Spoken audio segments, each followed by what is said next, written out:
Welcome, everybody, to otakusandgeeks.com. Justin here, and we're back with another episode of Justin versus Sean. Episode, what is this, 7, I think? I think it's 8. 8? Okay, well, we'll figure it out.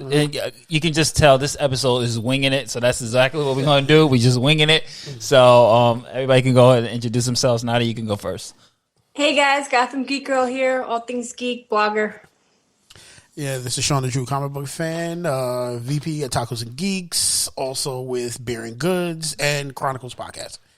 What's up? This is Jerrell, a.k.a. The Icon. You can catch me on YouTube at Red Eyes Entertainment. That's Red Eyes with a Z. We are still reviewing the last 3 episodes of Swamp Thing, so check it out. So we are going to kick this off with some, I guess, well, it's hilarious news for me because I like to troll Jerrell. There's nothing funny about it. It Sounds like this episode is going to be more Jerrell versus Justin. Jerrell versus everybody. Yeah, she said versus everybody. So I just want to do something real quick. Just not disrespectful, but just a little subliminal shot to Jerrell. Just because of his, in memory of his precious Black Lightning in CW. Let's give him a little Undertaker Bell tone real quick. One more. And if you don't know, the Black Lightning is canceled. Supergirl canceled. It seems like the Arrowverse is just. I just need you to not sound so happy about that. No, because there's too much smile. Because you know what it is? Because it's been dying for a while, and it's got like the death gurgle, and then they finally like just put it out of its misery for a while. I mean, so you have Arrow gone, Supergirl's gone, Black Lightning's gone. I mean, in Arrow's defense, Arrow had 8 seasons. Yes, Arrow actually had a good run. The problem with Supergirl, like Melissa Benoist, her contract's up at the end of season 6. You know, the woman, she gave birth during the pandemic. And she spends 10 months a year in Canada, but she's from New York. She lives in New York. She is not trying to spend the next 2-3 years of her life in Canada raising a brand new baby during a pandemic. So I think she just got to a point where she just like, yo, I'm out. Man, cut the bullshit. You tired of cashing them checks? she can get work somewhere else.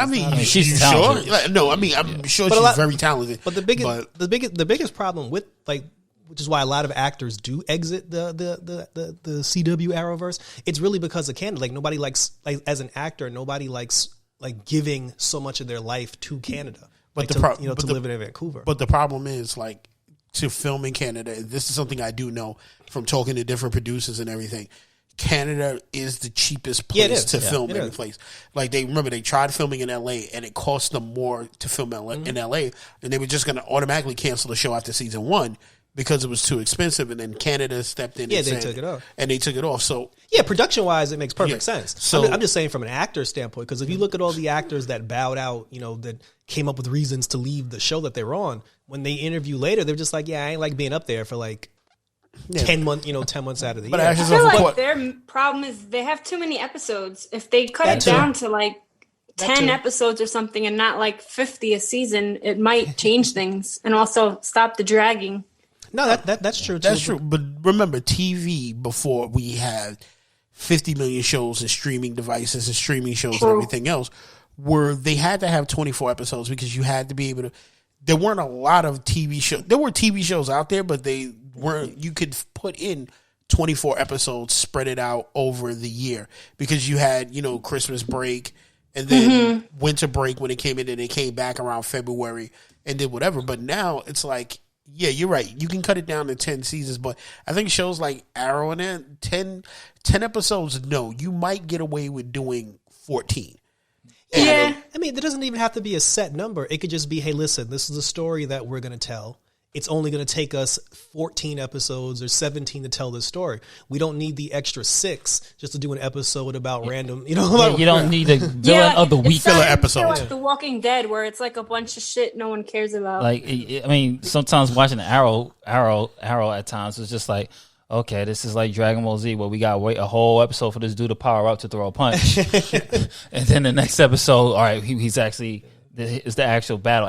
Arrow. The problem with CW is sometimes they have too much filler. Yeah, it's too much filler. Yeah, it's just like. But Black Lightning is different though, because Black Lightning only does 16 episodes a season.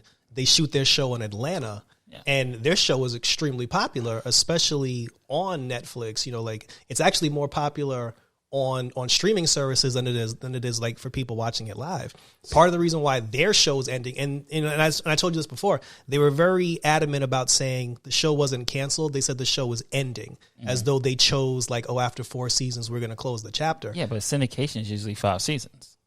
Yeah, right? That's so right. why would you cancel it before syndication? Because since they're continuing with the Painkiller spinoff. Yeah, but that's going to be an entirely different show. Like, and I get that. You should do your 5th season so that it can go into syndication somewhere else, and the actors can continue to make money while it's syndicated. I agree, but China Anne McClain, she already said that she was going to quit the show before it got canceled anyway. Okay. And I feel like she's part of the reason why, because the entire crew, writers, producers, directors, everybody who's working on Black Lightning, they're going to move on and do the Painkiller show. So if you're keeping the exact same people just to do a spinoff, you might as well have kept doing the show that you were doing.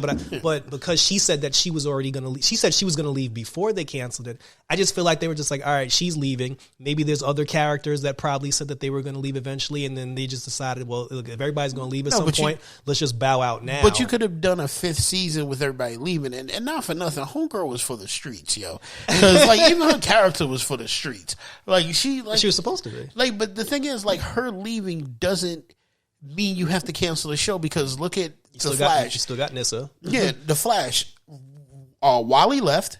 Yep. Like Wally took off for a little while. That was fine. And the same thing with Arrow.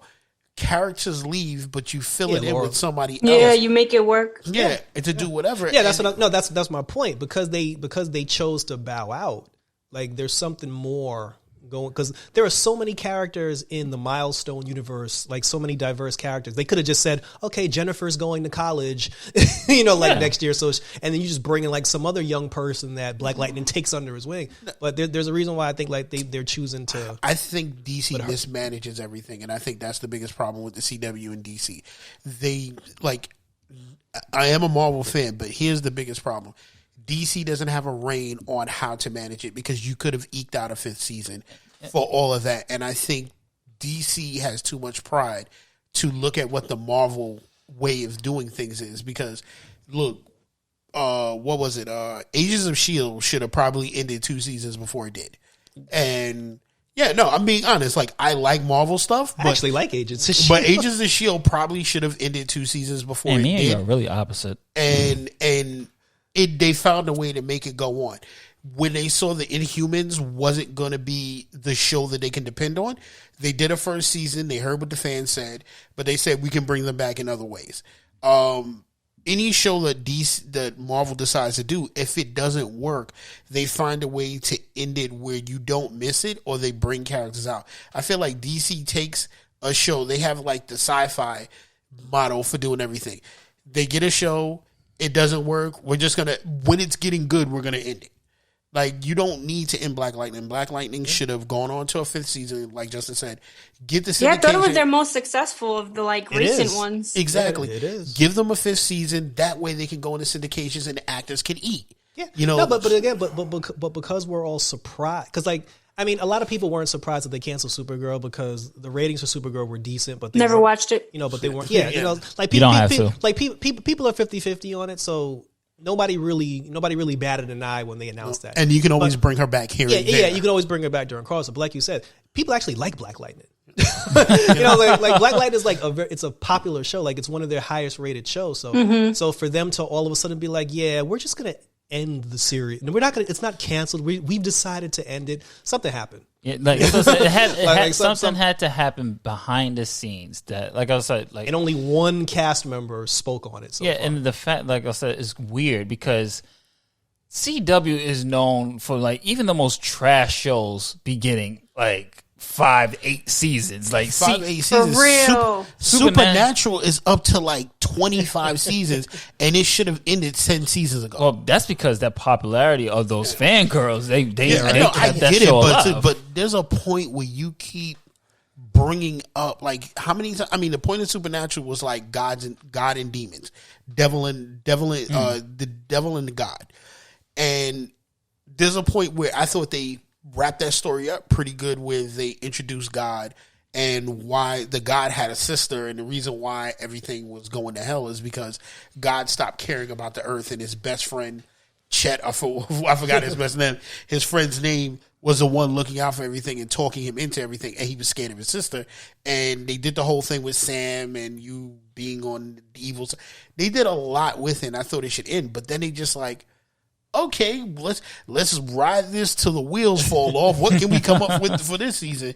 So, like, I just think certain shows like should just die off when they should. But this wasn't one of them. This definitely wasn't one of them. And here's another funny thing. After they announced that the series was going to end, they then announced, we're going to do a Black Lightning movie. But that doesn't like that doesn't make sense. Yeah, it doesn't make sense. Yeah, I feel like DC constantly shoots themselves in the foot. One strike against them that I'll always bring this up. With the exception of Superman and the Flash, they have this annoying habit of, if a character exists in the movies, they don't want them on television. TV. Like, they should have never killed Amanda Waller on Arrow. Like, like there were way too many characters that just magically. And the only reason why Superman even popped up on CW TV was because Henry Cavill and them were having issues, and they just thought he wasn't coming back. So they were just like, well, since they couldn't work out a deal, they gave us a TV Superman. But that's the one thing that they keep doing. They killed Deathstroke and Arrow because they threw him in Justice League and.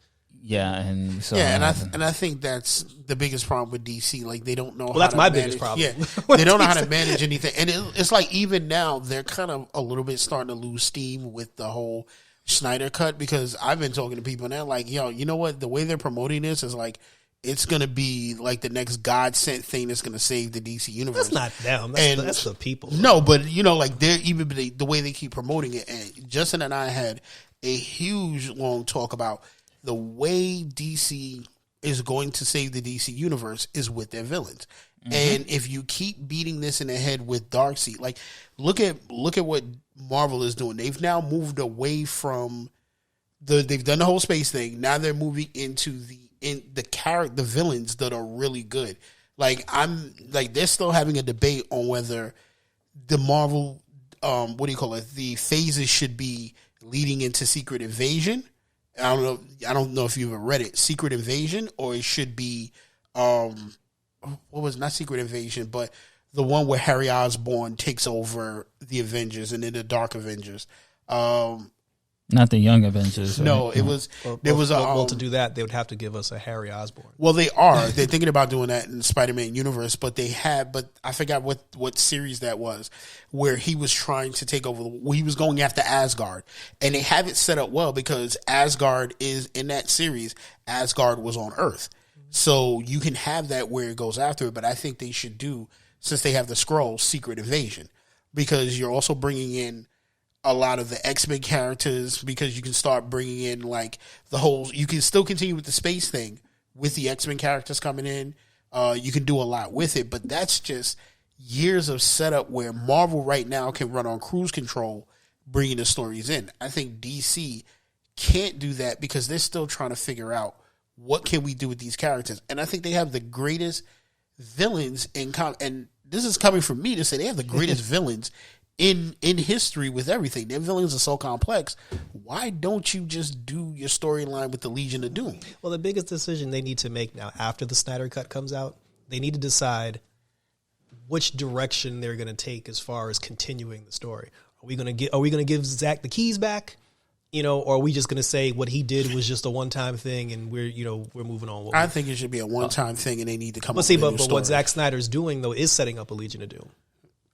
How? He's the one bringing in all the villains. Yeah, but I don't care about it now because you keep stuffing Darkseid down my throat. Like, you stuffed him down his throat. He didn't even showed up yet. That's my point. Like, you had the chance to give him, you had the chance to present him to me. And now I don't care about him anymore.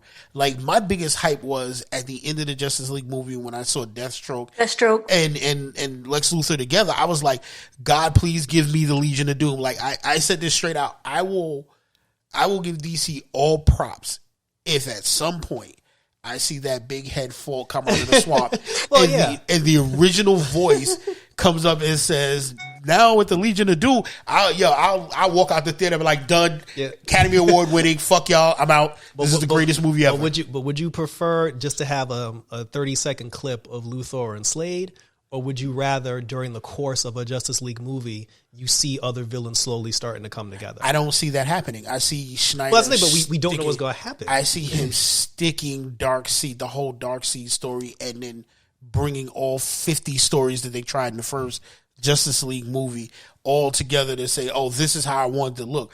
More pitch black, depressing ass cinema that I have to sit through. World domination isn't happy, Sean. I mean, it's not. It's not. I'm not saying it's gonna be happy, but sometimes I feel like when I leave a DC movie, I need to go speak to my therapist and have a talk about.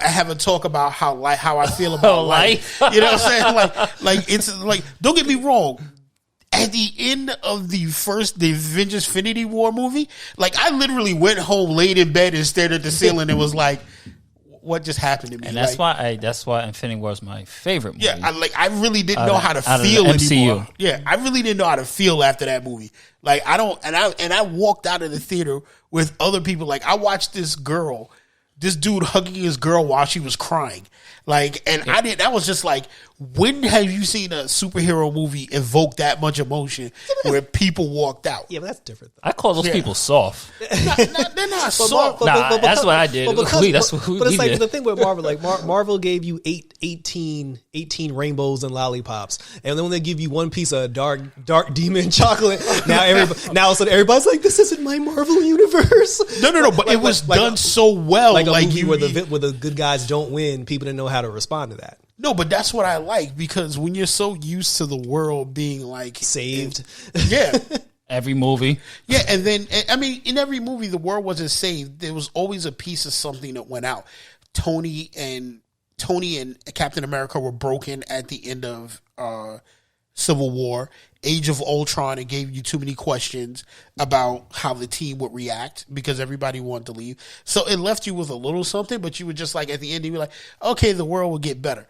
At the end of Infinity Wars, it was just like, the world is over, man. Like I don't know how to feel. Like everybody's gone, you know, and that was just it.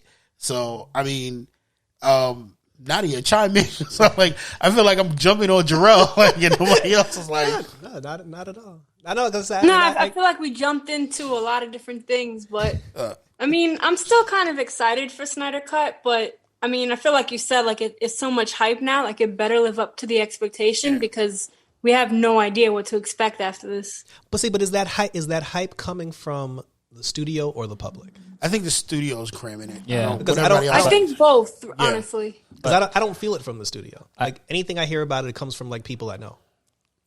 No, I feel like now, like HBO Max keeps running the commercial, or like, here's my thing. I watch a lot of YouTube when I'm sitting at home and I'm working, and I feel like every other commercial that goes through YouTube, it's the Snyder Cut. It's to the point where I'm ready to pay for YouTube Premium just so I don't see another commercial for this again. So like, it's I don't think it's bad. I'm excited to see it because it's like, okay, but you didn't have to drag it out to 8 hours. A 4-hour movie, I could deal with that. Like if you showed me a 4-hour movie in 2 parts where it made sense, and hopefully it does make sense, I can deal with that.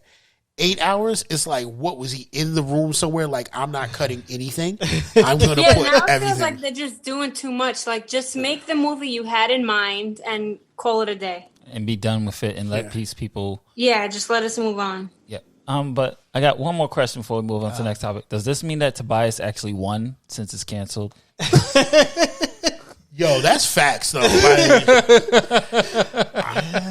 I can't, and I know Nadya, you don't watch like a lot of the CW shows. Black Lightning is I really used to love CW. I'm not gonna front. I used to love CW. I liked Black Lightning. I was a huge Arrow fan. I was a huge Flash fan. But in general, I completely stopped watching CW. Like Riverdale is just like obnoxious. I just feel like all the shows.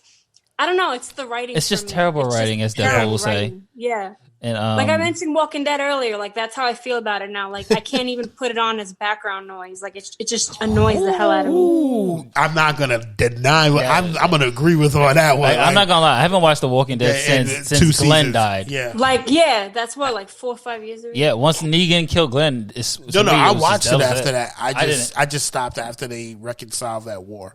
What were you gonna say, Jerrell? Now I was gonna say Tobias. He'll probably end up on the paint. Like you don't like that's one character. Like if your show ends, that's like Lex Luthor on Supergirl. Yeah. When Supergirl ends, you need to find somewhere else to put him. Yeah, because he's that damn good too. Yeah, because he was really that good. Like Tobias, he'll be on somebody else's show. I have to give. Yeah, and that's my thing. Like, I like the casting. I think the casting's been pretty good. It's not the actors. It's just the writing is shit. Yo, you're not lying about that. And I can honestly say one thing. Tobias Wales will only be my hero for one thing. Tobias, I would love to see a versus battle between Tobias Wales and Uncle Ruckus. Yeah. Because Tobias Wales got some zingers. Like, I'm just like, bruh. Tobias starts every conversation with, that's what's wrong with black people. Like, that's the problem with you Negroes. Like, I'd be like, damn.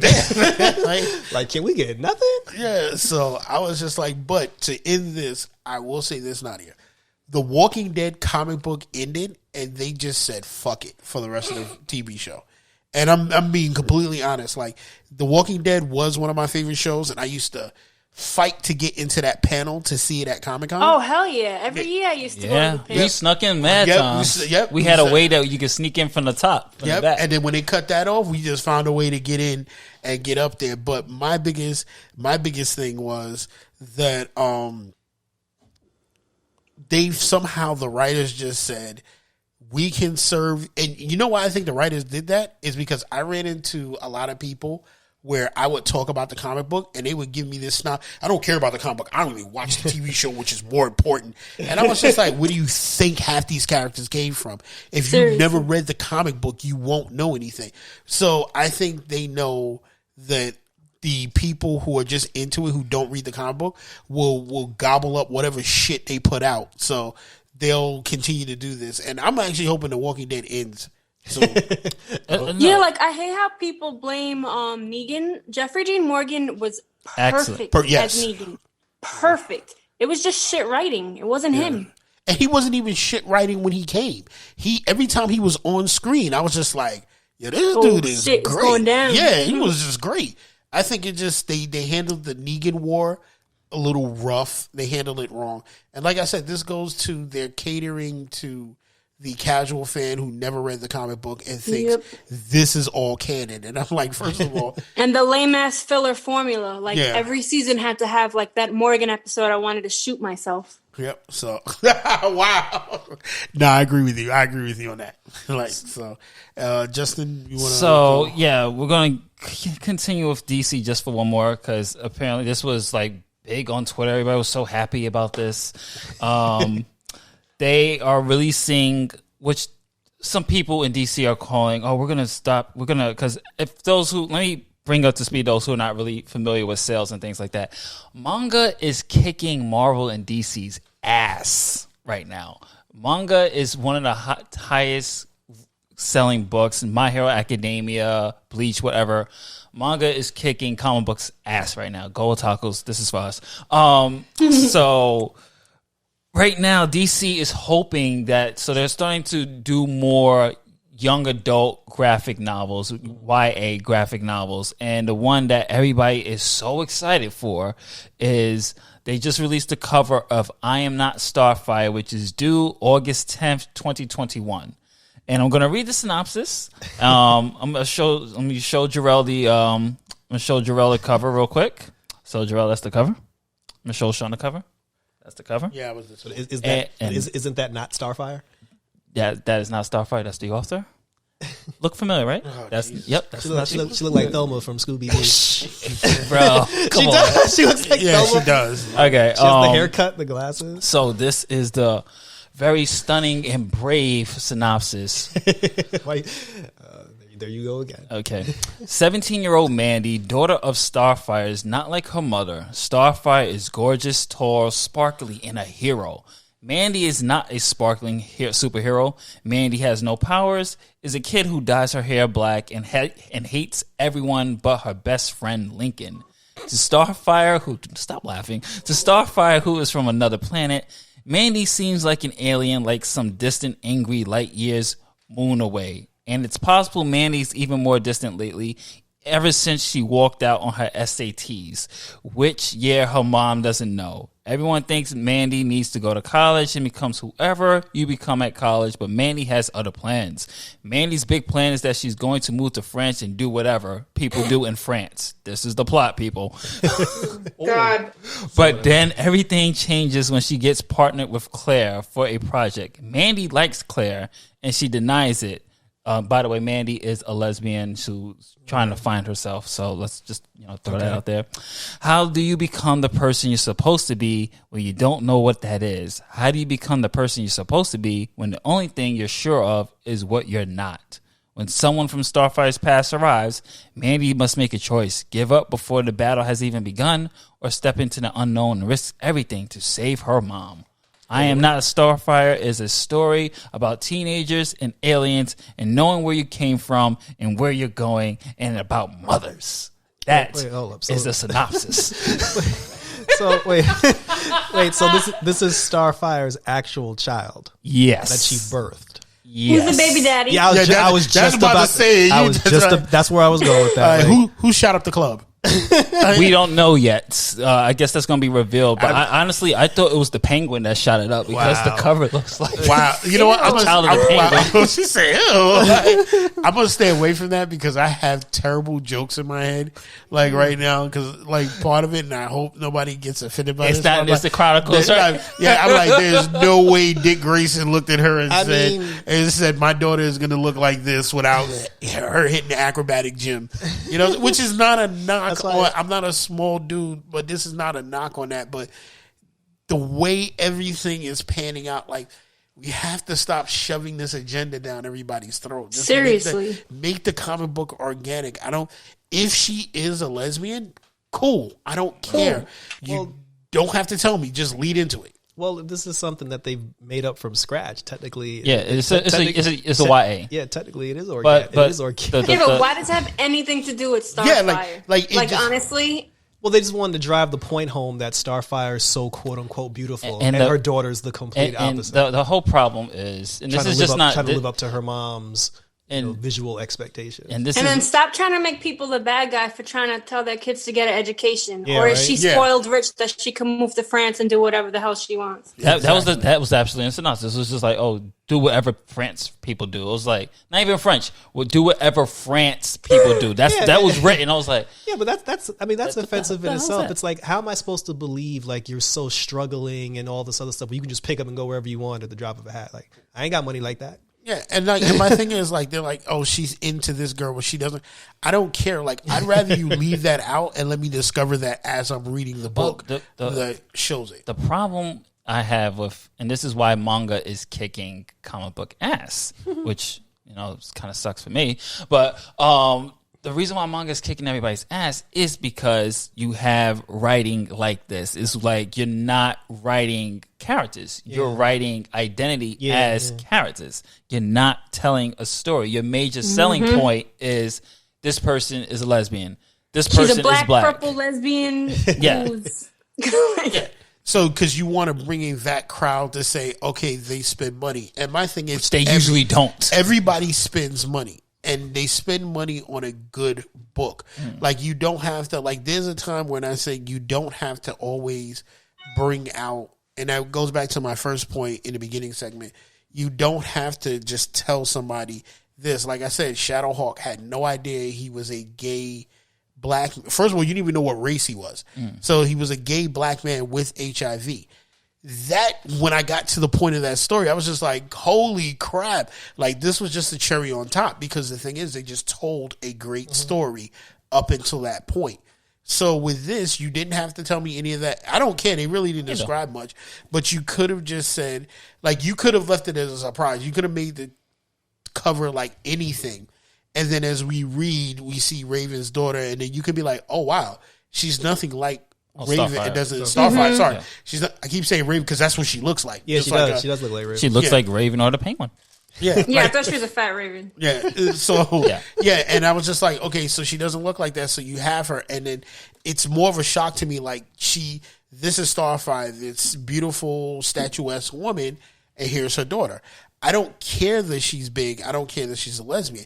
Now I'm interested to know how her daughter is doing, Yeah. how she's dealing with how different she is from her mother, and how she's getting powers. That she has powers that she get through life. Who's your daddy? Exactly. Who's your daddy? Like That's the most important. Yeah, right. That's what we really want to know. So my thing is, when I get to the end of that, then I can say to myself, like, okay, I went through that without going through the synopsis of, hey, look, she's a lesbian. She's also not fat shamed. She's a big girl and she's emo. Like, yo, you don't have to touch on all these subjects. Just tell me a good story. You took they put every single, and I'm not trying to make this anti woke, but they took every single woke trope they can think of and just put it goffed.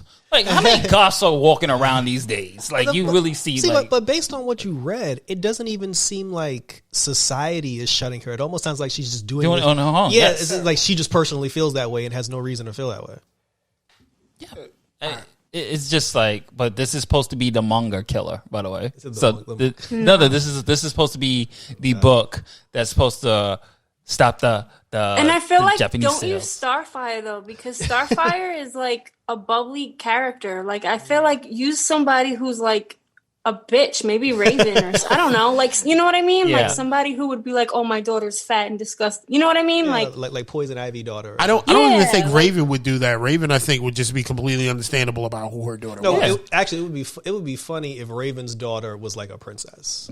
Yeah, like, I don't know, something that would make more sense, I guess. But there's going to be a lot more YA from DC that they seem to be really pushing young adult graphic novels and young adult books. I think they had one from Aqualad, which from the person who wrote The Clearest Blue, where it was another LGBT story.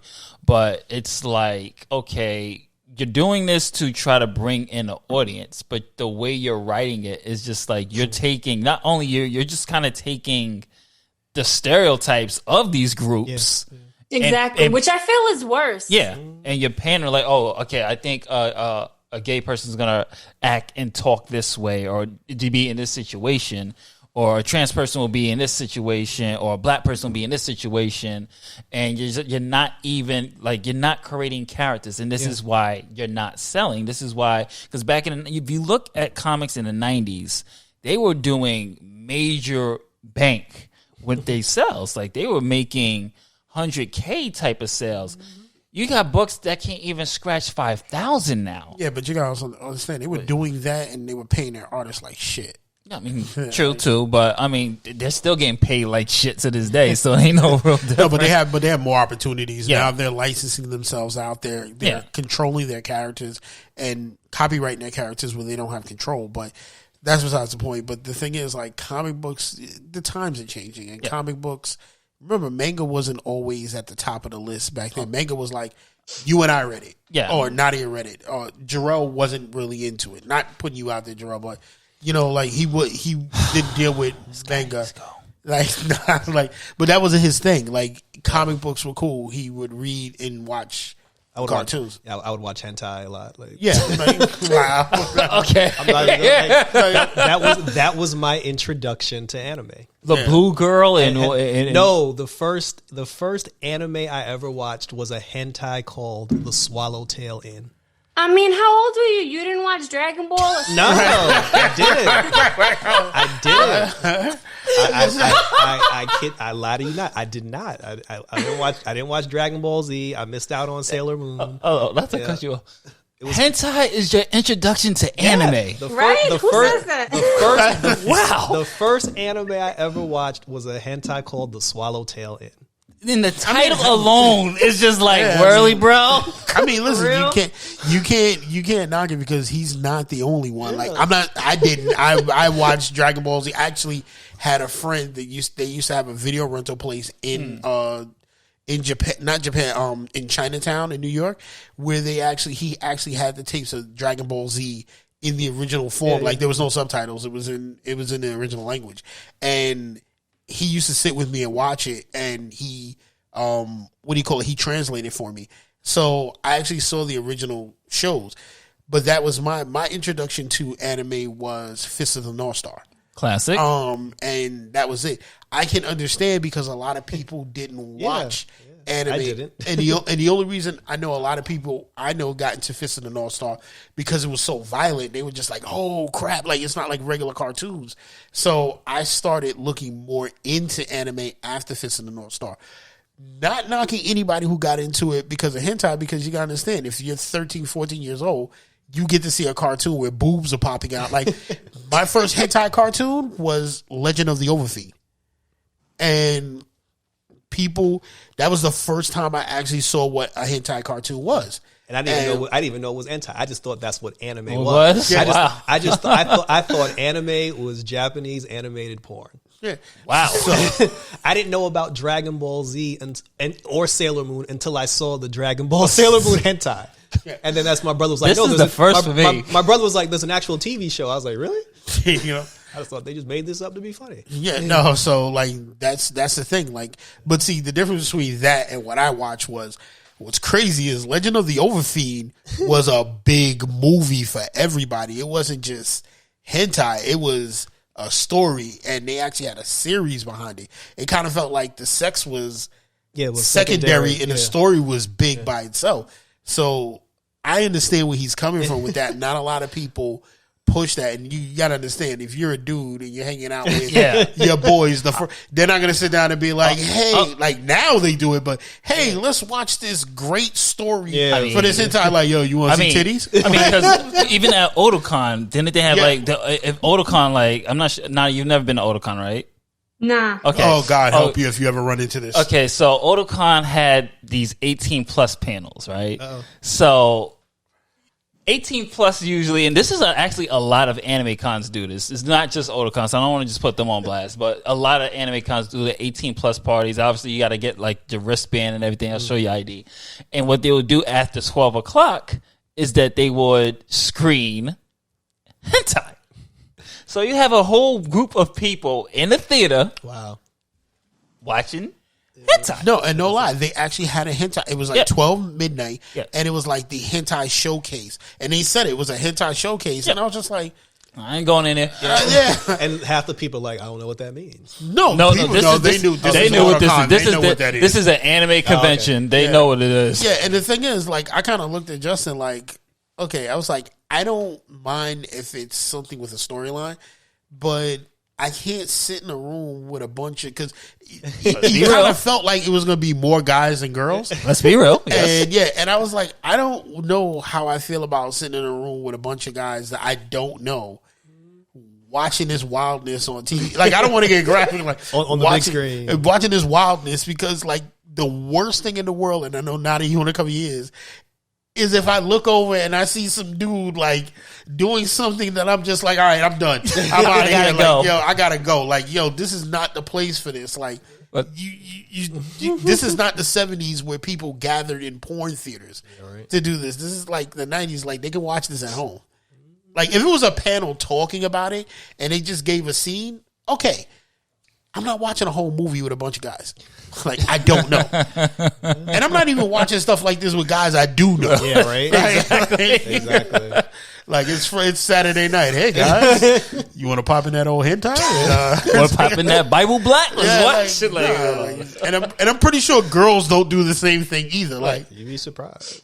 I don't think I'm surprised. Look, okay, but I've never heard of that, Jerrell. Like, that's you gave me a first. Like that. I mean, people get introduced to anime like various ways. Like, some people watch music videos that have anime elements in it. They be like, "Yo, this is cool." Like me, I got introduced to anime through, as much as he will never admit it, my brother used to watch anime as much as he knocks me these days. Like, you still watching this anime nuts? I'm like, dude, stop it. He used to watch Dragon Ball on Channel 11 for those who live in New York. Yeah, definitely. And the sci-fi anime block. That's how I got introduced to Akira. But my first introduction to anime was Robotech, because my brother was a big Robotech yes, fan. And I want to say that, like, after, before Dragon Ball Z, and before, I want to say, I should take that back. Before Fist of the North Star, there was Robotech, because I was just like, and that came on Channel 11. Yeah. So I was just like, oh, wow, this is cool. Had no idea it was anime. I just thought it was... Channel 11's the CW now. I just thought it was just a cartoon, and it was just so amazingly done. And then when I saw that it was a series, and it was funny is, I have the box set. Yeah. Of every last Robotech. It's the movie, the entire both series, yep. and extras. All 3 series. You got the Macross Saga, the New Masters, and the Sentinel Saga with I forgot his name. Anyway, but yes, Robotech was like the first introduction, and then from there we just started watching like Ghost in the Shell, Akira, Dragon Ball Z, of course, Fist of the North Star, Vampire Hunter D. Yep, yeah, definitely. Like I'm just naming some old school anime. I'm doing a little anime here because this is Otakus and Geeks. I got to sprinkle a little anime in here. Gotcha Man before it was Battle, which really Battle. Yeah, but to hear someone say, I'm shocked. It's like, yo, hentai was my introduction, and I'm like, wow. Okay. I'm not judging you. No, I'm not at all. I'm just saying, like I never had someone tell me that was a path. I just want you to know you're not the only one. No, you're not the only one, bro. There are a lot of people who have said that. The path to anime watching was just through that. Shit. But like, I used to bump the Inuyasha soundtrack before I knew it was a cartoon. Because like my brother he downloaded all the music. I thought it was a band.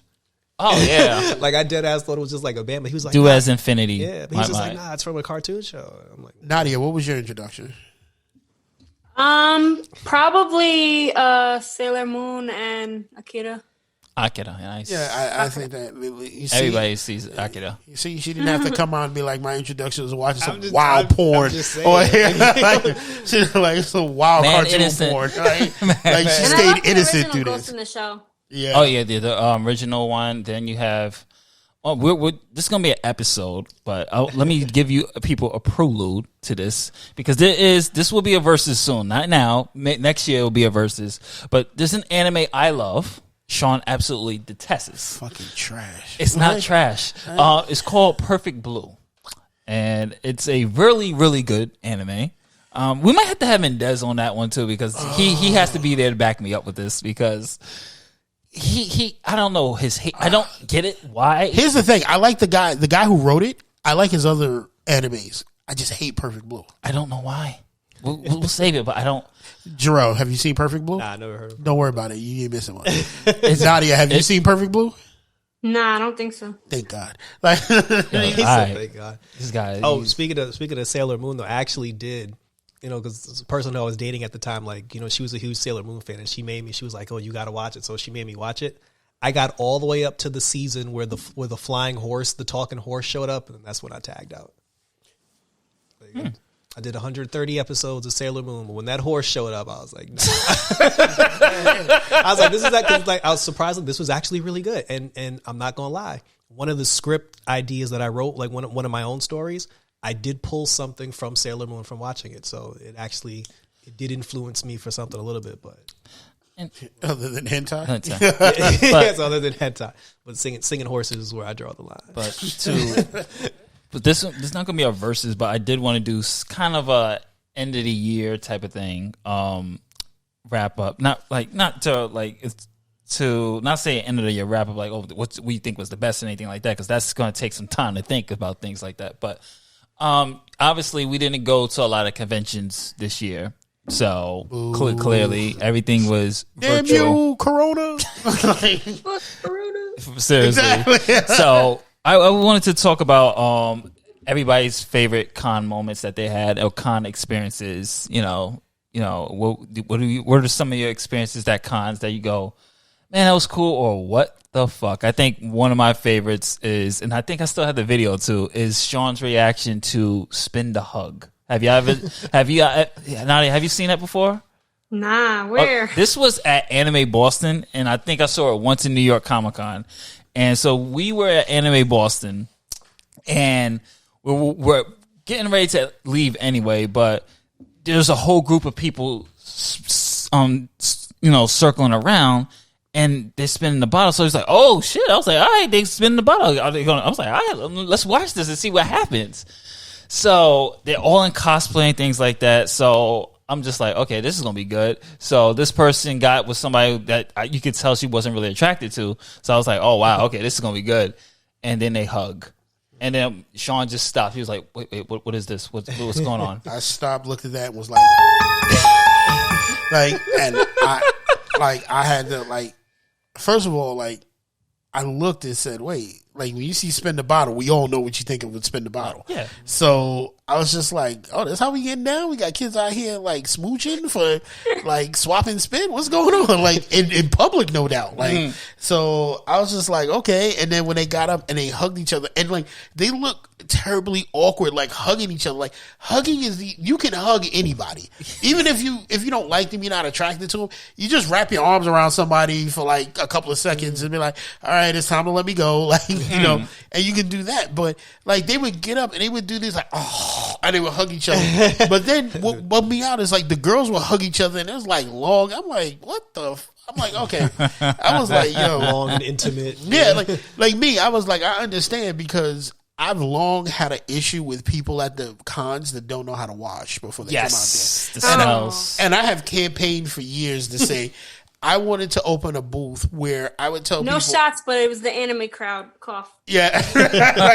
like you're not wrong. And I would want to put these packages together like 89-cent soap. I think we was gonna do that. We was legitly gonna buy soap and pass the shit out in New York Comic Con. And I was actually gonna give like to promote ONG. Different size T-shirts people could wear. Like I understand because I do know, like it's not sad, but I understand a lot of people like love cons so much that they'll come from out of town with literally no place to stay. Like they hope they can crash with somebody, and if they don't, they'll like chill out at the bus station and then wash up at the bathroom, and they really don't have anything. So I really wanted to do two things, like rent a space where like and call it the ONG wash space, like and just have a space where like it was like just like rent it out for the day and say, okay, if you don't have a place to crash for the con, at least you have a place to wash and shower and brush your teeth and do everything, and then here's some complimentary T-shirts. I didn't want to go as far to give complimentary underwear because I didn't know what people wore. Gave the deodorant. Yeah, that gets a little involved. Yeah, and I was just like, I'm gonna have to buy different sizes of like boxer briefs or whatever, and and say here, pick your style, and just say here at least for one day, because if you got there Friday, the smell wasn't so bad. Like if you got there Thursday and Friday, the smell was getting there around Friday. So maybe if you catch that bath Saturday night, you can go in there Sunday and be fresh. Because I would stand online and I would catch a whiff of stuff and go, Christ in heaven, like my nose hairs were burning. You know what was for me? Just since we're on the con smell, what was always shocking to me was when I pass a girl. Yeah, and I'm just like, what in God's name did you bathe? And I hope to God that's just because you didn't bathe. Yeah, because I was like, whoa. What? Like, you shouldn't smell this sour, sweetie, because women are the last thing that I expect that to happen to. Women, for me. He said sour. No. The thing is, women, for me, no matter what it was, like, I've been around women after they come out of the gym. Yeah. And for some reason, and I have to give it to y'all, whenever y'all come out the gym after sweating like y'all been out in the field for like hours and like you're dripping with sweat, y'all don't smell like you can hug a woman and it's like, okay, she's just wet, but she doesn't smell. Like you can't, like I would have to sit down and be like, wow, like how do you guys have the ability to smell decent even after working out? Because dudes come out the gym after working out real hard and it's like high tide. Like you need to go take a shower immediately. Like you're not hugging anybody or whatever. So I've always given women those props. But for you as a woman to smell and you're not of an elderly age or you're not homeless, there's a problem. Yeah. Because I think women have a natural decent scent no matter what. And that just bothers me if I smell a woman at a con. It's just like, because it's also some people, which I actually talked to some cosplayers, some of them don't even get out of their cosplay. They just sleep in the cosplay for the next day. And it's just like, you don't take it off. Nah, take that shit off and hang it up. Take it off, take a shower, put it back on. Why are you sleeping in your cosplay? I mean, like I said, there's a lot of people who don't have a place to stay. Oh, no, I'm talking about the people with homes who go back home. You gotta take that off. Like, come on. Like, I understand you went to a party the night before, but come home, undress. Especially if you go to a party the night before, you better. Yeah, but even then, if you came from like out of state or something, like why would you just wear the costume? You know, like have like no change of clothes. Yeah, that's Like, so you're gonna wear the costume? maybe because they're in character the entire time. Yeah, that's what I'm saying. Like, you're not gonna do that the whole time. I mean, yeah, but you're even the Batman characters take off the clothes every once in a while. That's true. So you can't even say, "Oh, I'm Batman," but he does become Bruce Wayne. So you could bring a suit or something. All right, Nadia, what is your con experience? Because we're just gonna go around. Oh man, I have so many. Like good ones? Drop a jewel, good or bad. Let's get one good, one bad. I have too many good. Hit us with the bad one. I'm trying to think of a bad one. I mean, you mentioned the con smells. And then I guess for me now it's the lines, because I've been going to New York Con for it's been like 15 years now. Like, I'm talking back in the day when you could buy badges at like Hanley's and Forbidden Planet. Like, you could literally buy tickets the day of and just walk into the Javits. Yep. So I miss those days because I hate crowds.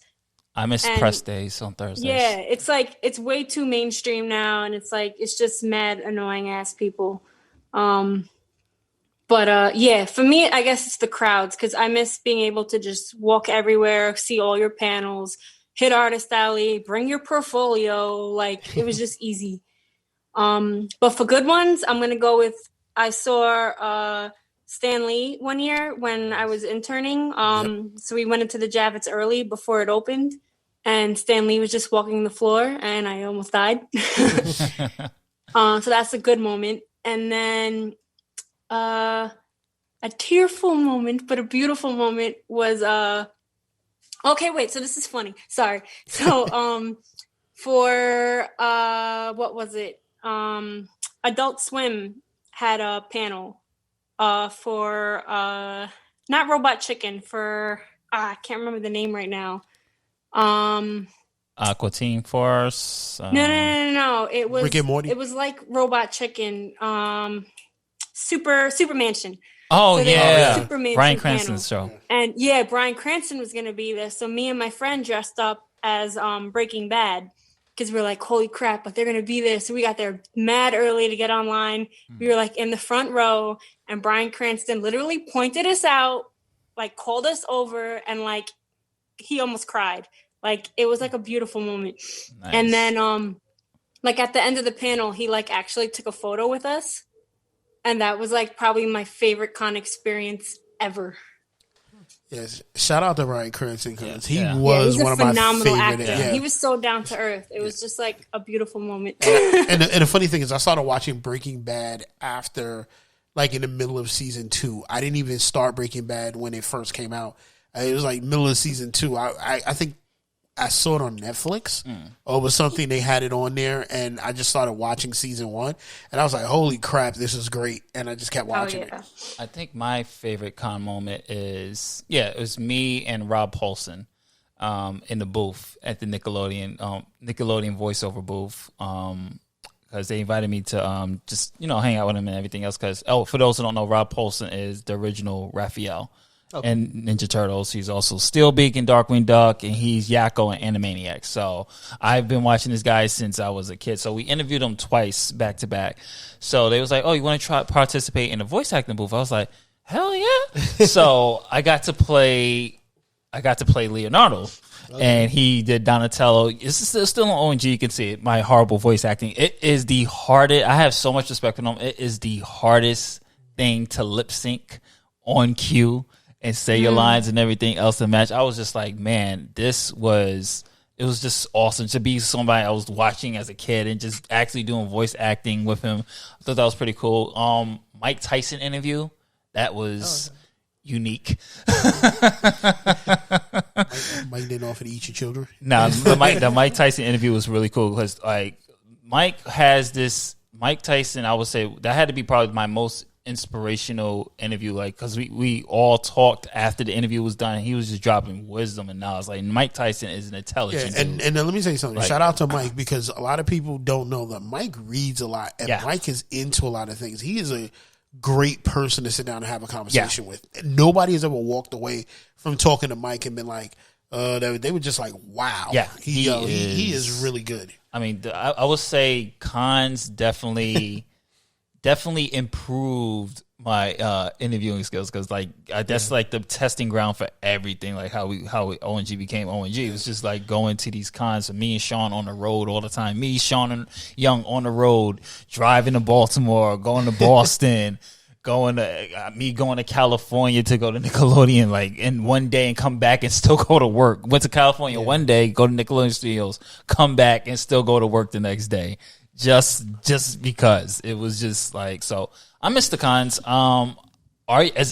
Is everyone gonna go back when things get back to semi-normal? Are you gonna? I'm gonna give it a little time. I don't know. I might Or I'll do go as one Breaking day. Bad again, but wear a whole hazmat, like a real hazmat suit. Yeah, I might give it one day. I think just like see how it is. I had to cosplay at least once. I already made it as a bucket list thing to do. I'm not sure what I'm gonna do. I'm gonna cosplay just once. I've never actually done that. Nah, I've always. Ashley, I'm working on 5 now. 5. Wow. Oh, you're a cosplayer. Yeah. What is your favorite one? Which is shout out. I've seen some of your stuff is fire. Yeah. Like Facts. Well, what is your favorite one that you've done so far? Well, I love doing Harley because I love getting into character, and I guess the Harley who laughs because that was my first time using like Werbla Yeah. and Ava foam, so like I built my own armor. So that's probably my favorite. I think I was gonna go as I think I'm gonna go as Miles Morales one day and just walk around and just follow It's so much Sean fun. without Sean knowing it's me. I'm probably gonna get punched in the face, you but do know I still have a little bit of that Far Rock mentality. I'm be like, yo, if this dude walk up behind me one more time, like, yo, it's gonna be bad for him. just gonna follow everybody on ONG, and all my friends be like, "Yeah, I don't even know it's me." Just under that mask the entire time. You shouldn't have told me that. 'Cause I'm turning off like, Justin, if that's you, you better say something because you about to catch these hands. Jerrell, what's your favorite con moment? I got a couple actually. I don't really have any bad. Like the smell conversation y'all were having, I haven't had that experience, thank goodness. Wow, you must go on Thursdays and Fridays. And that's it. Yeah, in the beginning I used to go on Fridays a lot. One of my most memorable ones was when I went the very first time. I went with Sean actually, and he showed me the hidden. He showed me how, the room where they would have the panels and everything. Yeah. Sean showed me that if you go to the balcony staircase, The Walking Dead sneaking. they always leave that door open. So we went in there and we watched the when they did the trailer for the first Avengers movie. Oh, nice. So that was actually like my first Comic-Con experience, which was pretty cool. The first time I actually took my camera equipment, my microphone, I interviewed people, edited the video and uploaded on my YouTube channel. Like I'll always remember that because that was a first. But one of my top Comic-Con moment though, it was one year we were downstairs, where like the celebrities, they sign they have to pay them. You got to pay them to sign Autograph autographs. alley thing? Yeah, we were walking through there. And then at the time, my now ex-wife, my wife at the time, she knew I was a huge fan of Arrow. Like she knew that I was obsessed with Arrow. She bought me the first 2 season box set for Christmas. Somehow it always goes back to the No, CW. it does. And I remember it was she pointed it out because she was because like we were just walking, like I was checking the camera equipment, checking the battery, and then she just pushes me and goes, "Isn't that green guy that you watch on TV?" And then I looked, and it was Stephen Amell. Oh shit! And I was like, "Oh, he was signing autographs." And then, but they were charging, it was like $50-something, and I was like, well, I ain't paying $50 just to get an autograph signed. And I was like, plus I don't have anything for him to sign anyway. I was just like, that's a bummer because, it was like, I was like, because, he's like my favorite show and everything. And then I remember like she grabbed the camera and she goes, "Just so I don't have to hear about you missing this for the rest of my life." She took the camera and just recorded him signing autographs, but she zoomed in to the point where it's like a perfect shot of him just like sitting at the table, just like waving and everything. But nice. Yeah, I didn't actually speak to him, but it was cool because like, I saw him in person. I always remember that. That and when I saw Hogan and I was like, F Hogan. Wait, you saw Hogan? Yeah. The year he came to the Comic-Con, right? Yeah, I saw Hogan. Yeah. And then my sister was like, "Are you going to get Hogan's?" I said, "Man, F Hulk Hogan." I was like, hashtag don't call me brother. I think my first, my one, since we were on a con first, is when I took Ashley, and this is before it became New York Comic Con. It was Anime Fest before they merged and Comic Con brought them out. And I will never forget, we were on the Soul Eater line. Like she was so hell bent on meeting her favorite voice actors. I think I was online for a good 2 to 3 hours to get this damn autograph for this girl.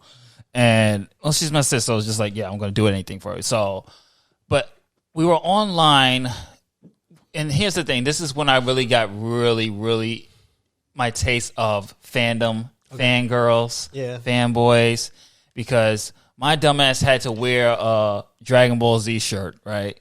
And I didn't know that's the signal for conversation at the time. You know, like you wear something stuff, people stop you and go, oh, hey, this. And this is when I got introduced that a lot of people are not really sociable. They don't really get out much. So we're online with this girl dressed as the Ghostbusters. So I was like, okay, cool.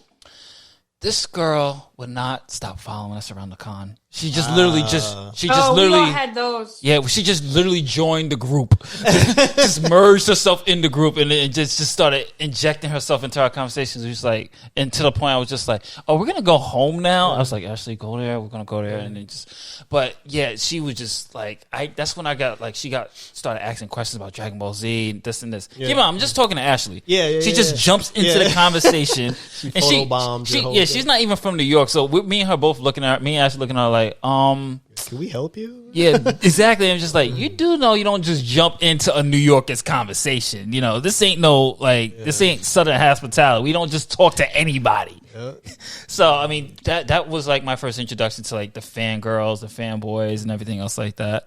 And that was like our first time we actually did press as well, which was an experience. It was like a mind-blowing experience how different it is to go as a audience member, and then you see it from the press side of things, and you just go, oh, I am never going back as I am never going back as a school, quote unquote normal guest ever again. After that, you just go, nah, the press gets so much, you see so much shit behind the scenes that you just go, yeah, I'm not going if I'm not getting a press pass anymore.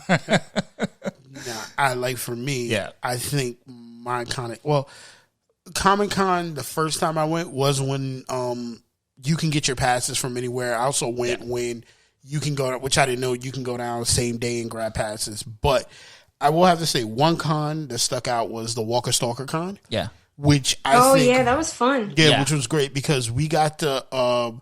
we actually ran around. Like, the whole group of us were there, but we all broke off in a little group. So, you know, my nephew JP was with me. Yeah. And we were walking around, and he's really energetic. So, he's not a child. He's like in his mid-20s, you know, mid to late 20s. So he's walking around talking to people, and then we got to hang out with Chad.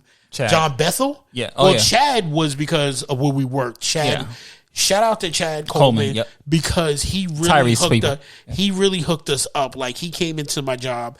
We had a conversation. I think it was me and you working there at the time. Yeah. And he was just like, oh, if you guys are going, I'm going to take care of you. And he really did. Mm-hmm. He walked us up to every cast member of The Walking Dead and let us, like, most people were paying. We took pictures. We just took pictures. Took pictures, and he spoke to them for us, like, hey, these are my guys. Like, they really love the show. And there was no, well, you're going to have to stand online and pay. It was like, hey, what's up? Yeah. And just taking pictures and, you know, hugging and doing whatever. And I remember JP started blushing because I forgot the actor's name. Rosita. The girl, no, not Rosita. The girl that was playing the lesbian. The lady, she was Tara. Tara. Yeah. Like, she was a New York Giants fan. And she walks up there and she's like, oh my God, you're so cute.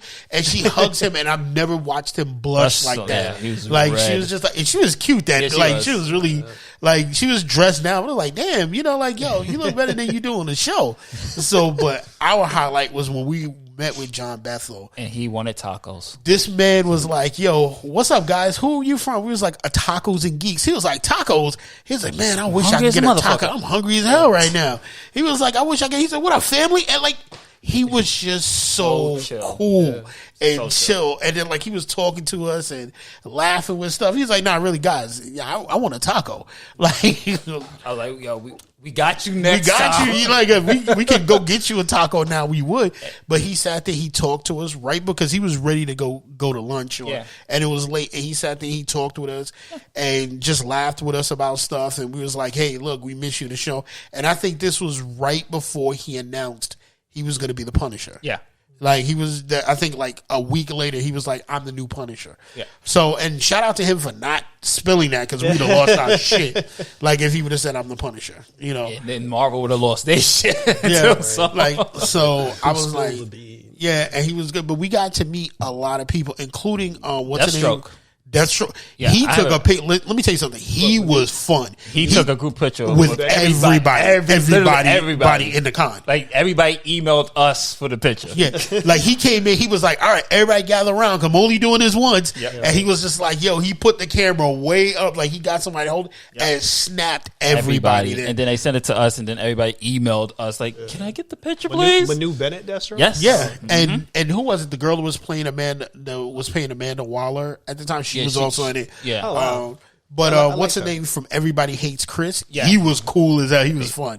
I was like, damn, I think at the time he had just gotten killed. Yeah. You know, and we were He like, was really cool. Yeah, he was really cool. The only person, and I hate to say this, and it's not a knock on him, that was kind of standoffish, that really didn't interact with everybody was Carl. Oh yeah, because he's not comfortable doing that stuff anyway. Yeah, like he was there, but he wasn't like he wasn't comfortable doing anything. Like Yeah. he doesn't like Carl? fame. Chandler Riggs. Yeah. He's not a fame person, so he's not used to that. Because they one of the actors explained, he's like he's not really like. What the hell did he show up for?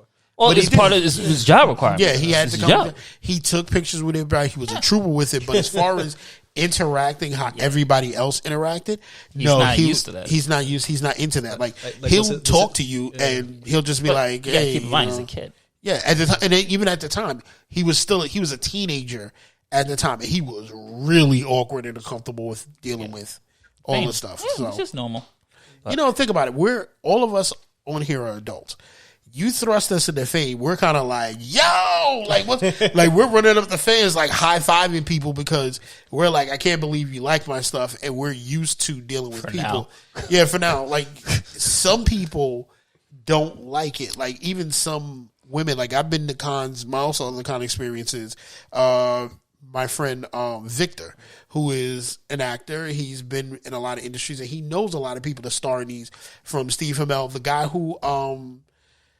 from iZombie, the black cop. Yeah. Yeah, he's really good friends with him, and he even tells me like, sometimes it gets very tiring. And shout out to Victor because he took me around to a lot of people that I would never get to see because he knows them, and you get rid. They get tired. Like you're at these cons, and everybody's grabbing at you, and they want to take a picture, and they want to hug you.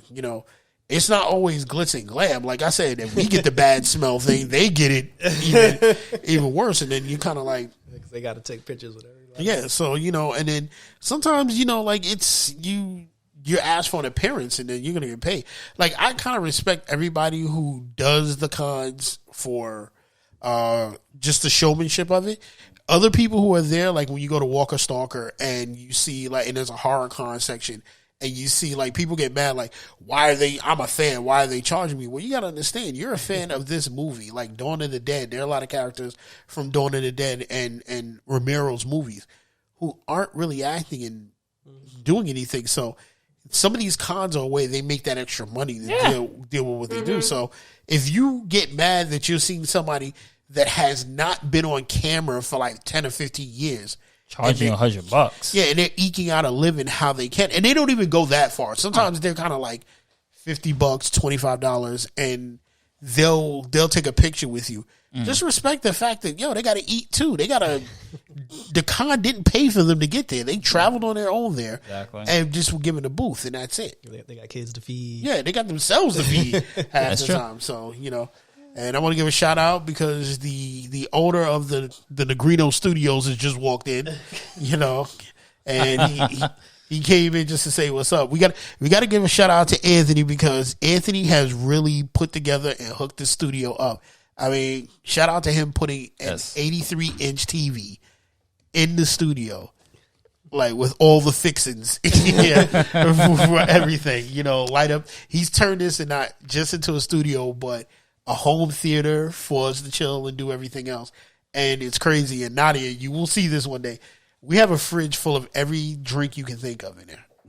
Like alcohol? Alcohol, from craft beer to different alcohol to alcoholic ices to everything. Dope.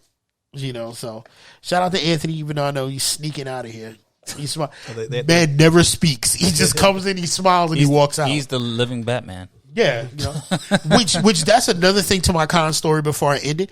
He's another one you go to the con with, and he can get into anywhere, and we don't know how. Like, we'll be sitting online, At like, CastleCon. yeah, like we'll be sitting online waiting for stuff to go up, and then all of a sudden he pops out of nowhere. Hey guys, come on, come this way. And we're like, how the fuck did you get in? How did you get in? He just shrugs his shoulders and walks over to the other side, like, and nobody stops him. There was a point where I watched him walk into a restricted thing where, like, they stopped everybody. He just walks by, gives the guy a head nod, and walks in. And I'm like, what the? The force is strong with And then this turns one. around and go, yeah, he's with me. And I'm like, I brought you here. exactly. And then there's one point where I'm like, yo, are you secretly Tony Starks or something? Like, do you secretly have millions somewhere and I just don't know about He's it? Like, invested in a lot of stuff. Like, yo, like, Funding Comic-Con. yeah, I'm like, Jesus Christ. And he does, nobody stops him. He just goes in. He just all goes where he the wants time. to. Like, so I just call him like the con man. Like, if you want to get in somewhere, just follow Anthony. Like, he'll just walk past people and nobody looks at him and says, "Sir, do you have a badge?" He just walks. He gives them this look and just keeps walking in. I'm like, Power, man. The only time that happens to me is when I got my camera equipment with me. Oh yeah, because everybody thinks. Yeah, they just assume I'm here for the show. Yeah, I'm like, I am, but that's probably the last thing I will say before I wrap it up is when you're as press, you get hounded at Artist Alley. I love Artist Alley though, but you would get hounded. Okay, people run up on you, jump scare you, cover me. Oh, can you come over here? But I do miss the cons, man. I miss that energy. I miss that atmosphere, and just it was, man. I do miss seeing a lot of people. Like, a lot of people we started with, like JC and his girls. Yeah, when he did it, JC Photography, and I miss a lot of people. So shout out to some people on our IG, like Animated Lola, Lua, and a whole bunch of people that we met in the con, like starting from 2012. That like really embraced ONG and like chilled with us, and some of them that are still on there and out there. But you know, like they really, you know, hooked it up and introduced us to different things. So, you know, like I miss that. I miss, you know, I mean, hell, we met Nadya before we did Comic-Con. Like, that's true. She was at a what was it? It was a Comic-Con meet and greet in one of the bars in the city. Like they had a meet and greet. Like, just was that the first time, or was it the God of War? No, it was the Comic-Con meet and greet, because we met you and I think it was William, and we were all in there because I was with Christian was with me. Yeah, and we all met in there, and like a lot of these places, I've met really good people where I'm just like, holy crap! Like, they needed that. Like, I wish I had this when I was in high school. Like to meet people who loved geek stuff, loved comic books, because like I had to walk the line between two different things. I did play sports, so I had to be like that athlete geek, and like geek was like behind the scenes. Like, you know, I only had a few friends that were like, "Oh, you watch this," and we had conversations about X-Men.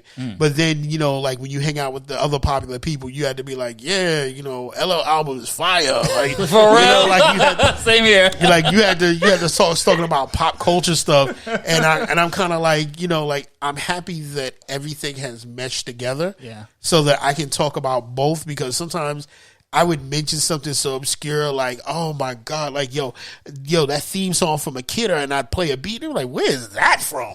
Oh, like, yeah. and especially then, in Far Rock. And they kind of look at you like, you watch that? So, like, they was like, you watch cartoons? Or like, I was dating a girl and it was like, what's this cartoon in your collection? Like, you watch this stuff all the time? Like, you have toys? Yeah, exactly. They're like action figurines. They're called action figures. I think I told you guys before, I had some friends come over. Before I got my own spot, but years ago when I was at my parents', I had some friends over and they were like, if I didn't see all those heels, I would have thought you were a boy. I was like, oh, thanks. Wow. Really? Because there's nothing about you that looks like a shit. boy. Like, so why would they think that? Nah, like all my comics and toys and shit, like my place was like mad, like Batcave, and they're like, "Oh my god." What did they expect? Did you just have like dresses and heels and everything else all over the place? Like, yeah, I'm like, nah, welcome to my Batcave. yo, that's what I'm talking about. So that is my con experience. And anyone have any last words or anything? Anthony, you want to say one last word about the con experience? No. You see, like all he does is one word. No, I'm out. Yeah, well, I just got two things. Did everyone see the photo of Anna Jop as Starfire for season 3 of Titans? Yes, I like the think I suit. saw Looks so much better. Way better. I love the suit. Okay. Love the Hell yeah. suit. All right, so I can actually watch it now. here you go. no, Also, you could better watch it. It was been good. watched it. You know, suits, trash suits aside, it was like it's all right.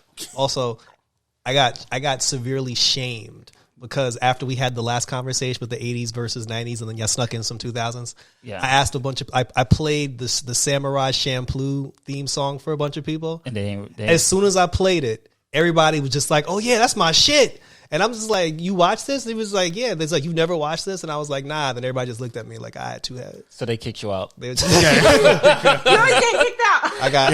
I got shamed for not like my brother was just like, "Bro, you gotta watch that shit." Like, you ain't watched this? he was You've just- seen it 3 times. All he said was, "That's the shit."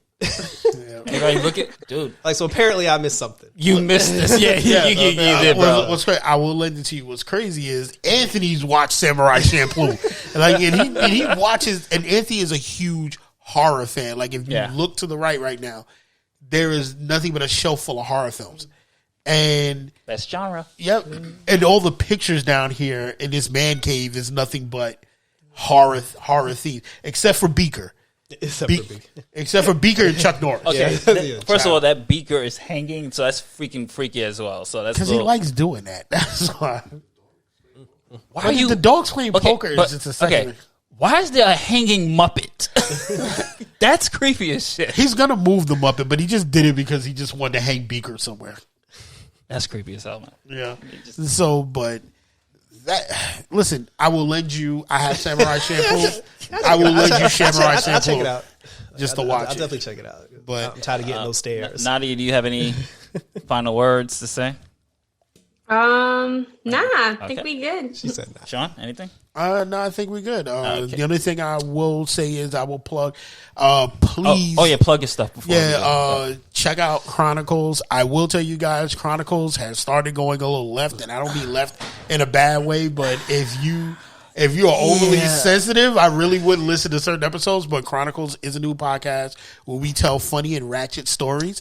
So the more funny and ratchet your story is, the more we want to hear it and make our comments about it. But some episodes have gone completely left, and we think that like you should really like viewer discretion is advised when you listen to certain stories. But overall, I do enjoy listening, creating this show because I do love for the jokes and the funnies and the sound effects and everything else. Also, definitely subscribe to Otakus and Geeks and give this a listen because we have 4 amazing people on here who are deep into the comic book industry and who love it. We're just trying to eke out our time with it. I mean, all of us would love to just this would be our job and just this. So we're hoping to push and actually get this and get some sponsorship to get the bag so that we can continue to do this, and Right? make and make this our job because I enjoy doing this with all 3 of these guys I should say 2 guys and a lady, and I enjoy doing this with them every week and giving their opinions. So hopefully we can get this, and plus we got to get the bag because we got to make sure that Negrino Studios is well funded, so. That I will say. So check us out on all this stuff. Like, listen, comment, subscribe, and click those notification bells for us. Yeah. And Jerrell, plug your. Tonight we are reviewing NXT TakeOver War Games for all the wrestling fans out there. The review will be up after the show. And again, we have 3 episodes of Swamp Thing left to conclude the CW airing of Swamp Thing. I've been getting a lot of great reactions so far. People have been asking questions. We've been having conversations. So let's keep it going and let's keep the hashtag Save Swamp Thing. Maybe we can actually get a season 2 out of it. And Nadia?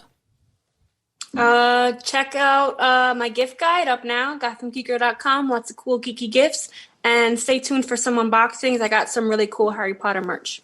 Nice. and I guess I'll end it. I do have an announcement, actually. February 14th, 2021, Cry Hero 2 comes out, finally. Thank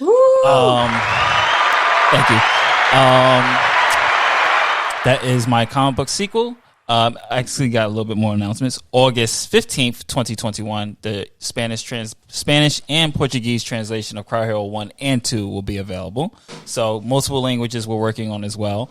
So hopefully that's more bag for us. And November 12th, 2021, Cry Hero, the motion animation for the first issue will be on Imaginative Visions exclusively. And that is something I'm really looking forward to. And, of course, the imaginativevisions.com website will be out. Hopefully, should be February 1st or might be in January, depending how fast I can work this thing out. So, yep. And also, just to be a shout-out, we're also doing a holiday gift guide, and we're going to be giving this stuff away also. By Christmas. By Christmas, we'll give it out. By Christmas. And also, I have an extra copy of the Spawn comic with the dedication to Chadwick Boseman with him on the cover. So we will be trying to give that away. We'll put it up on Instagram. We're going to figure out. Probably do a raffle. Yeah, but well, not a raffle. We're going to try to get, like, you know, if you definitely subscribe to us and follow us, we'll definitely throw your name into something and pick somebody at random and then mail it out to you. So we'll figure those details out next week for everybody before Christmas. Try to get out. Yeah, before Christmas, so everyone can get their gifts, and that's it. Just keep it locked here on OG. Check out Gotham Geek Girl, keep Red Eyes Entertainment, and soon the Imaginative Visions, and you'll be able to pre-order Cry Hero 2 December 31st on New Year's Eve. So it will be on Amazon, Barnes and Nobles. This time, everything will be on Apple, Comixology, everywhere you can think of digitally. I'm going to put it there, so be on the lookout for that. Later days.